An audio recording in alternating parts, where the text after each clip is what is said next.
এখানে কৃতিত্ব যদি নিতে হয় সবাইকে ভাগাভাগি করে দিতে হবে, কেউ একজন এটার দাবিদার হতে পারে না। অটো রিক্সা চালক, ভ্যান চালক যারা ভাইরা রয়েছেন, তারা বিগত আন্দোলনে তারা যে ভূমিকা রেখেছেন সেটা কিন্তু আমরা অনেক সময় ভুলে যাই। আমরা শুধু একটা জায়গায় আমরা আমাদের যে ফোকাসটা রাখি,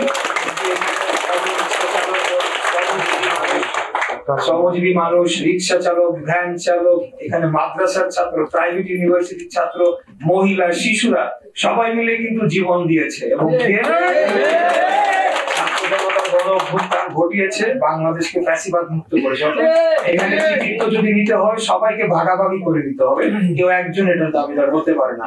তাই তাদের পাশে দাঁড়ানোর জন্য আজকে আমাদের যে উপস্থিত সিনিয়র নেতৃবৃন্দের সহযোগিতায় আমাদের নেতা দেশ নায়ক জনাব তারেক রহমানের পক্ষ থেকে একটি ছোট ঈদ উপহার অনুষ্ঠানটা আমরা আয়োজন করেছি।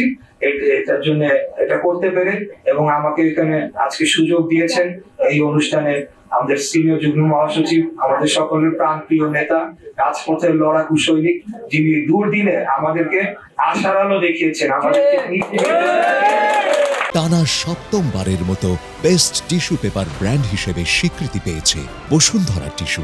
আন্দোলনের জন্য আমাদেরকে পরিচালনা করেছেন, সেটা আমি নিজে সাক্ষী। একাধিকবার যখন খুনি হাসিনার সময় আমাদের উপরে একেবারে ক্র্যাকডাউন চালানো হয়, তখন কিন্তু উনি আমাদেরকে বিভিন্নভাবে যোগাযোগ করে আমাদেরকে অনুপ্রেরণা জুগিয়েছেন, আমাদেরকে উৎসাহ উদ্দীপনা জুগিয়েছেন। আমরা সেখান থেকে আমাদের আন্দোলন যার যার অবস্থা থেকে ওনার নির্দেশনায়, আমাদের নেতা দেশ নায়ক তারেক রহমানের নির্দেশনা আমরা করেছি। তাই আমরা ওনার কাছে আজীবন কৃতজ্ঞ থাকবো। বাংলাদেশের জনগণের আজীবন কৃতজ্ঞ থাকতে হবে ওনাদের যে ভূমিকাটা।